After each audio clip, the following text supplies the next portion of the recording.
The Tampa Bay Buccaneers made their own list of the top 50 players in the franchise's history. Let's go ahead and react to it. Starting off here at number 50, you have actually got Rob Gronkowski coming in. Kind of a bold choice right off the bat here. And by the way, I've only glanced at this list, so I don't know the overall depths of who is going to be on this list. But Gronk coming in at number 50 it's bold. It's bold.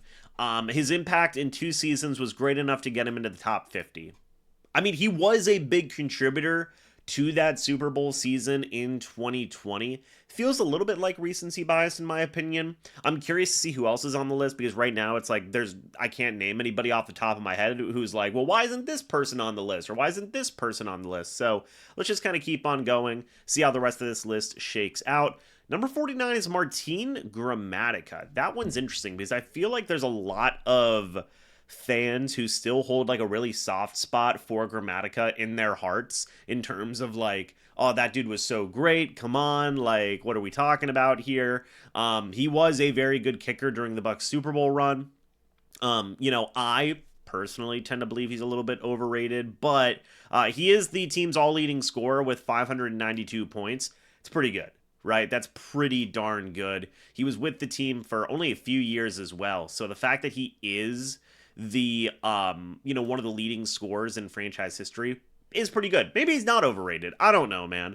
Number 48 is Cameron Brate. Shout out Cameron Brate. What a fantastic undrafted story for the Bucs. Like one of the very rare, like, hey, this guy was undrafted, went out and did like amazing stuff for the Bucs. Cameron Brate is like the modern day success story for what you can be for a Tampa Bay Buccaneer, in my opinion. So I feel like a lot of undrafted guys and stuff like that, if they ever need like motivation and stuff, look at Cam Brate. Dude was literally undrafted, needed a tryout contract as a rookie, and then spent like literally 8 years on the team. That is success right there. Shout out Cameron Brate. Number 47 is Donald Penn. Shout out Donald Penn. He was like one of those guys who, during that era, like this era was not very good for the Bucs. 06 to 2013, not a great era. But like Penn was consistent. He, was a very solid, capable left tackle, all things considered, right? And I feel like Penn just stepped up, did some good work when he was here in Tampa Bay, and was good, man. Was just a solid offensive lineman. 46 is Dave Moore. Dave Moore's got to be in here for just the longevity alone, in my opinion, because the dude was here for so long. I think he's like 3rd or 4th in terms of the most games played by a Tampa Bay Buccaneer. Yeah, 4th most by any player in franchise history at 190 games. No offensive player has taken more games than Dave Moore. So he's got to be on here just for the fact of longevity alone. I mean, the dude's an absolute beast. So coming in at number 45, Ricky Bell. I mean, I always thought that Ricky Bell was a solid, obviously I wasn't alive during the 70s, but, he was a guy who did some good work when he was here in Tampa Bay. He was their first ever 1,000-yard rusher, which is very cool in there as well. Was kind of one of those guys where it's like, the Bucs were still trying to figure out things, obviously, whenever Ricky Bell joined the team because they were, again, fully defeated in their first year, only won 2 games in year number 2. Ricky Bell is one of those first guys who gave them like an offensive identity, if that makes sense. So shout out to Ricky Bell for that. I think that he was like, before like James Wilder and stuff like that. And like, yeah, I guess even during that time as well, Ricky Bell was there also. People kind of forget about him. Doug Martin coming in at number 44 here. A fine selection. Doug Martin had some really good years in Tampa Bay. To put him, I mean, his rookie season was phenomenal, dude. Remember how hyped we all were during that rookie season of Doug Martin? We thought this dude was going to be the absolute truth, and a couple of times he was, but then a couple of times he absolutely wasn't. So Doug Martin, yeah, 44 is a fine place to have him. JPP coming in at number 43. This is another one of those things where it's like, was he here long enough to warrant a spot on a top 50 of all time in 50 years? Right? 50 years. Should JPP be on this list? I suppose it's, yeah, I mean, it was a big trade. You can argue this was like the first move Jason Light made where it's like, oh, he's getting good at being a GM. was the Jason Pierre-Paul trade. I remember, man, when he was brought in, it was just so much excitement, so much hype, and he delivered, man. He delivered, did some good work. Fought through a broken freaking neck to come back and do some really good work. Won a Super Bowl. USF guy as well. So, 42, Cecil Johnson, another underrated guy from the early times of the Bucs. Consistent. I mean, he was here for 8 years. That's pretty notable. To be a guy here for that long in those early portions of the Buccaneers experience is very notable. Very, very notable. So, yeah, Cecil Johnson. Cool. Ryan Jensen, another guy who, again, like a modern tone setter for the Bucs. Like, JPP was in there. Jensen was in there. Again, this was another one of those moves where it was like, oh, Jason Light made a big boy signing here. He's not really just like throwing darts and seeing what's going to stick anymore. Like, it's starting to work, basically. Jensen was a dog. I really wish that knee injury. I don't know if he'd still be in Tampa right now. Maybe he would. I don't remember how old Ryan Jensen was when he was forced to retire. If that injury didn't happen, man, he might still be at the Bucs today. And he was a very, very good starting center. He probably would have been higher up on this list had he not suffered that knee injury. Also, the Bucs probably would have won another Super Bowl. Unfortunate, man. Unfortunate. All right, number 40 coming in here is Mark Cotney. Let's go. Mark Cotney, man, one of the OGs here for the first season, was so underrated. So underrated. Spent 8 years with the team. Was solid, dude. Was just a solid safety. One of the first good defensive players the Bucs had. Obviously, there was a lot of people on that list as well that we'll probably see a little bit later on in this list, one being a big time player for the Bucs. But Cotney was a very solid defender throughout the early portions of the Bucs franchise. Brian Kelly, I feel like Brian Kelly doesn't get enough love. Was with the Buccaneers for a good long while, was there for a Super Bowl. Obviously, whenever you think about the defense for the Bucs during this time, you think of all the Hall of Famers, but like Brian Kelly was just an incredibly solid, good cornerback. I mean, for goodness sakes, he tied the NFL lead for interceptions in 2002. So, just a very capable, solid cornerback, right? And a lot of people think of Rondé Barber whenever you think about that good cornerbacks like play throughout those years, but Brian Kelly was underrated. Mayfield already at 38. I don't know how I feel about that one. I love Bake. I love Bake. But to say that he's above like a Brian Kelly, above a lot of these guys, I wouldn't put him there just yet. And I love Baker. If you want to throw Baker at the bottom of the list, cool. I'm curious to see what other quarterbacks are on this list, because to say that Baker's already, top 38, that's a lot. For the entire history of the Buccaneers, 38, that's pretty high for Bake. I love Bake, but, Mike Washington should be higher. Mike Washington's an absolute dog. I mean, an absolute dog. I fight so hard for two guys from the original teams. Mike Washington is one of them. This dude should be in the Ring of Honor. He should. I mean, he was a beast. I love Mike Washington. Really wish he was in the Bucs Ring of Honor. He deserves his flowers. He should be higher up on this list, in my opinion. Hugh Green, again, another guy who wasn't here that long, but did some really, really good work. Veteran, you're not a veteran, a versatile type of guy was what I was trying to say. Maybe a little bit high up. Maybe. I mean, again, like, he was a beast. Don't get me wrong. Hugh Green was an absolute beast, but for only being here for 4 years, again, might be a little bit too high up. David Logan, another solid guy from the 70s, 80s teams. Just a very stout, good defensive lineman for the Bucs. Again, like, there's so many guys that you forget about in these 70s and 80s eras, but like David Logan, solid. 35, maybe. Yeah, that might be fine. Like, David Logan was pretty good. Mark Carrier coming in at 34. One of the first OG, like, good receivers the Buccaneers had in their organization.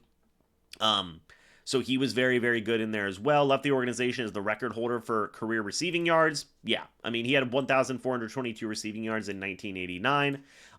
Dude was really good. Really, really good. Again, one of the OG, like, hey, the Bucs have a really good receiver on their hands type of guys. For a third round pick, yeah, I respect the history here with Mark Carrier. I feel like he should be high up on that list. Vincent Jackson at 33. Fifth in franchise history in receiving yards. That's really cool. I'm going to be honest, and I know he passed away, and I know it was incredibly, incredibly tragic. I don't know if he should be above a guy like Mark Carrier, as well as some of the other guys on this list as well. I don't mind having him in the top 50, but he wasn't here that long. He was very good running mate for the early portion of Mike Evans' career, and I do got to give a lot of love and respect to that as well. So I don't know. Might just be a little bit too high, in my opinion. Davin Joseph. Shout out Davin Joseph. Another one of those guys, like him and Donald Penn, dude. I mean, they literally played the exact same amount of time.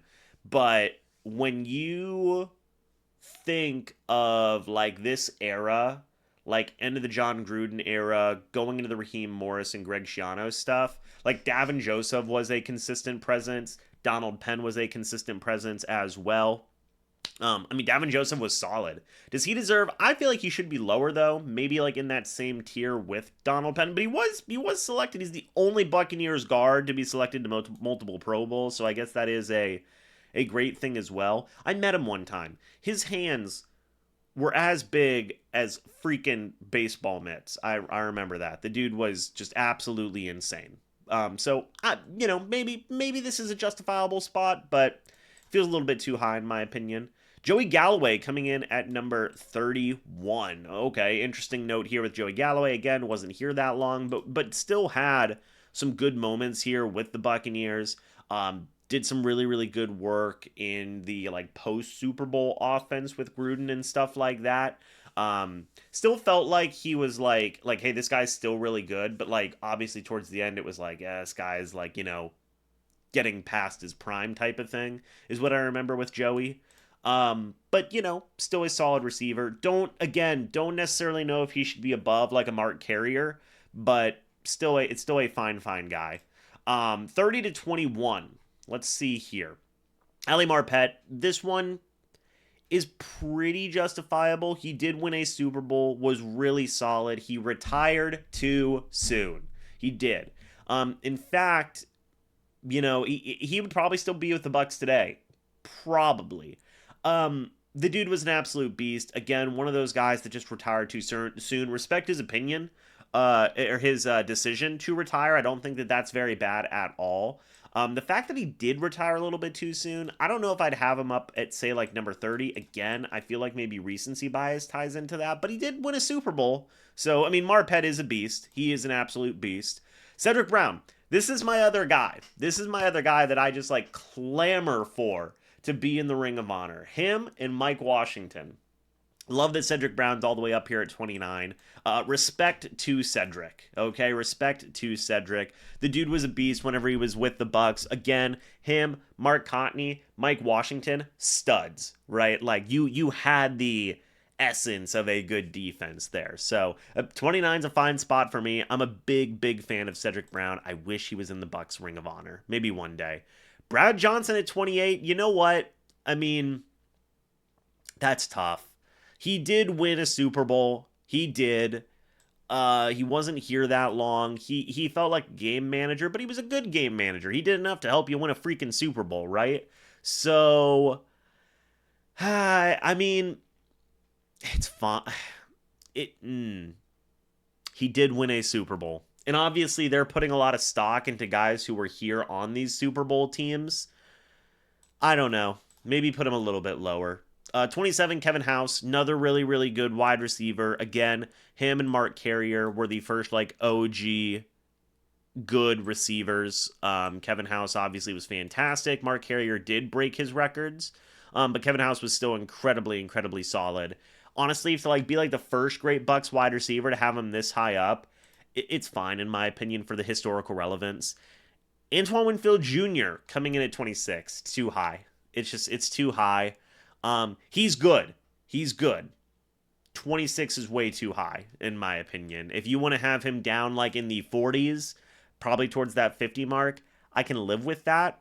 I think that 26 is too high for AWJ right now. I mean, he is a beast. He did win a Super Bowl, Pro Bowl, everything along those lines. He's a first team All Pro, and that's awesome.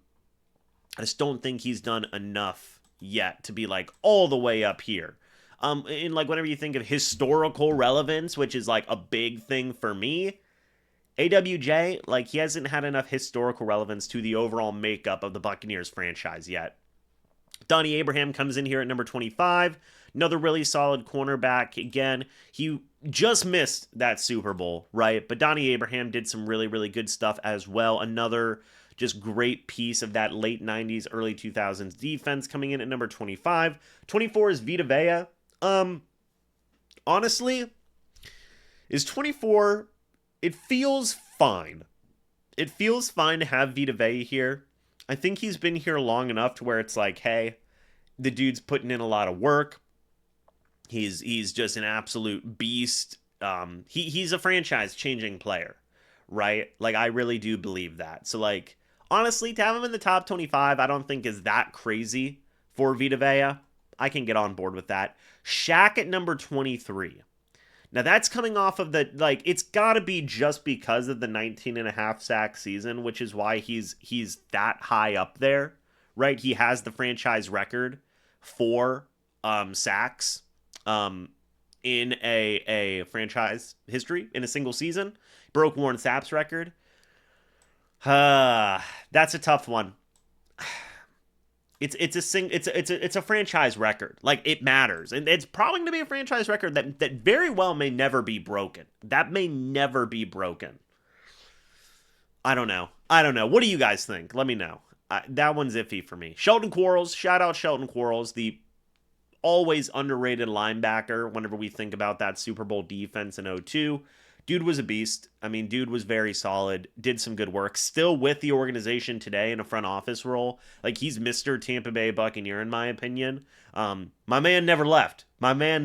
So, Sheldon Quarles at 22. I respect it. 21, Tony Mayberry. Shout out Tony Mayberry. I feel like whenever we think about the greater offensive lineman in Buccaneers history, Tony Mayberry doesn't get enough love. I love and appreciate that he is a guy who has been on the Buccaneers like social media radar lately with like YouTube and everything like that. He deserves it. He was really freaking good. Shout out Tony Mayberry. Not even probably. He's the best center in Bucs history. He's the best center in Bucs history still. Shout out Ryan Jensen. 20 to 11, folks. We're getting down to the nitty gritty here. So Richard Wood. Love Richard Batman Wood. Met him recently. I think you guys probably saw that on the community channel. Another great piece of that initial defense, man. There was, honestly, such an underrated defense. Such an underrated, like, time where it's like, hey, the offense is literally the worst thing in the world, but this defense had so many pieces in the 70s and 80s. So many pieces. We've gone over so many of them. Mike Washington, Cedric Brown, Mark Cotney, Richard Wood, David Logan. Just so many guys, dude. So many guys. So, yeah, Richard Wood being in the top 20, I respect it and I love it. James Wilder, yeah, I mean, he should be in the top 20. Still so confused as to why he's not in the Bucs Ring of Honor. He should be in there. I don't think he's going to be the next guy in, but he should be in there. You could make an argument that he should be higher up on this list. He was a beast for the Bucs. He really was. Gerald McCoy. Love this. I mean, number 18. Not a bad ranking at all for McCoy. A lot of people are so divisive on McCoy as like he was crappy, and stuff like that. I tend to think that he was a beast. And he was like probably the fourth best defensive tackle in the league during his time. Ndamukong Suh was up there. Geno Atkins was up there. Maybe like one other guy. And then like Gerald McCoy. During 2010 to 2018, like during McCoy's prime, he was like a top 4 defensive tackle in the league. Just statistically, look it up. But to have him at number 18, I love it. He's one of those guys that I wish would have won a Super Bowl, you know, and he's doing some analyst stuff now for the NFL Network, I believe. Still has a great spot in his heart for the Buccaneers, so I'm on board with it. 17, Jimmy Giles, again, big nod to the history. arguably like him and James Wilder, but like Jimmy Giles was arguably the first best offensive player the Buccaneers had. Like, in terms of like a true weapon, Jimmy Giles was probably that dude, right? Probably one of those dudes. So shout out to the history for it. I love to see it. Godwin at number 16. He is the second best receiver in Bucs history in terms of stats now. But to have him all the way up at number 16, I don't know, man. I don't know. I guess I can see it. I guess I can see it. He won a Super Bowl. He's second place in everything. This is another one that I'll turn to you guys. What do you think about Godwin being number 16? Dunn at 15. Dunn was a great running back. He was a great running back. The only player in NFL history to top 7,500 scrimmage career yards from scrimmage. That's awesome. 15 feels too high, and I understand that he was an absolute maniac when he was with the Bucs, but he was an Offensive Rookie of the Year. He's the first Buck ever to win Offensive Rookie of the Year. It's just so weird to me that, one, he didn't win a Super Bowl with the Bucs. Two, he went to go be with Atlanta for like half of his career. I don't know. People probably hate me for that. But Simeon Rice at number 14. I get that he wasn't here that long, but like he's another one of those guys who should be a Hall of Famer. He just should be. He's going into the Ring of Honor. So that is fine.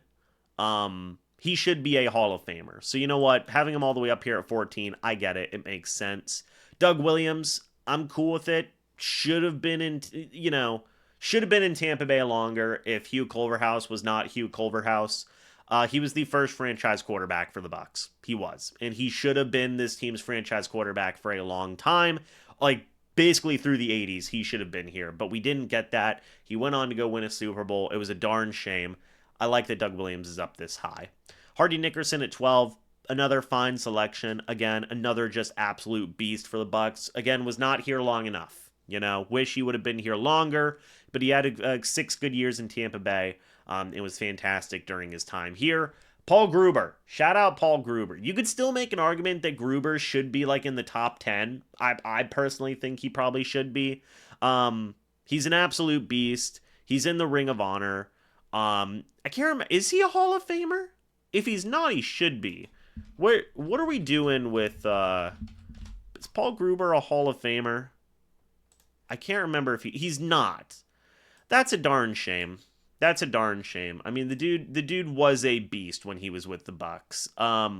He has his place in the Ring of Honor. I think that's awesome. I respect it. 10-6. Here we go. Number 10 is Mike Allstott. I'm not going to argue with that. Dude's an absolute legend. Tristan Wirfs at number 9. Whoo! Bold, Bucs. Bold to have Wirfs here at number 9. I suppose I get it. This is like the ultimate recency bias up there, right? He's going to be a Hall of Famer when his career is done if he stays healthy. But to already have him at number 9, I don't know. I don't think I would do it. I'd have him in the top 15, sure, but to have him at number 9? Probably not. I don't know. Like, I'd even probably go top 12. But 9? Top 10 Bucs and in their team history already. I don't know. That's tough, man. That's tough. Tom, isn't that a great one? I don't know. I don't know. He's going to be in the Ring of Honor. He's going to be in the Ring of Honor. To have him at number 8 in the franchise's history, he did... Gosh, I mean, you can argue he was the reason that they won that second Super Bowl. Hands down. Hands down. Is it crazy to say Tom, for 3 years worth of his time, is a top 10 Buck of all time? I don't know, dude. I can see the argument either way. That's a tough one. Lavonte being at number 7, I respect it. Could you make an argument that he's higher? Probably not. I don't know if Lavonte is going to get in the Hall of Fame. He probably should. If he does, he'll probably be higher up on this list, but at 7, that is a very fine spot for Lavonte. John Lynch at number 6. I respect it. He's a Hall of Famer in the Ring of Honor. He was an absolute dog. Super Bowl, I mean, everything. Yeah, John Lynch at number 6 makes sense. Number 5 coming in is Rondé Barber. Bold. Bold. I would probably put Rondé higher. I don't have to go into many reasons as to why Rondé is number 5.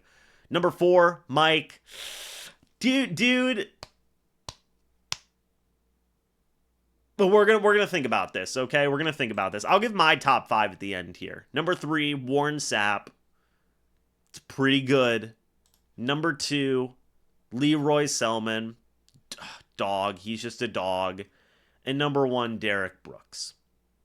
Here's what my top 5 would be. I'd probably give Derek Brooks number 1. And I've gone back and forth on this. Who's number 1? Is it Leroy Selman? Is it Derek Brooks? I don't know. The top 5 isn't really that surprising in my opinion, by the way. I'd probably give Derek Brooks number 1. Okay? I probably would. Number 2, I'm going to have to give it to Leroy Selman. I wouldn't have Warren Sapp at number 3. I wouldn't. And I know that that's bold for a lot of people. I know that he's a Hall of Famer. I know that he's an absolute dog, right? Don't think I would have Sapp at number 3. I would probably have Rondé at number 3. I would probably have Rondé at number 3. Honestly, I'm going to keep Mike at number 4. And then I'm going to put Warren at number 5. That's how I would do it. And then John Lynch at number 6 is fine. I mean, like, that's fine. Levante at number 7 is fine as well. I wouldn't change that. But, like, I would put Rondé at number 3. Sapp would be at number 5. And Mike staying at number 4. I mean, and look, Mike could be higher on this list when everything is said and done. I don't know. But, like, NFL records, guys. Like, I don't know. Sapp's a beast. He was dominant. Mike Evans is also dominant. And Rondé Barber was also dominant. So my top 5 would be Brooks at number 1, Leroy Selman at number 2. I'm putting Rondé at number 3, Mike at number 4, and Sapp at number 5. That's my top 5. What do you guys think? What do you think about this entire list? Was there anything that was surprising to you guys? I'm going to be honest. There was some guys that kind of popped up in my head that was like, huh, that person's not here. That's kind of interesting. And I'm going to throw it out there.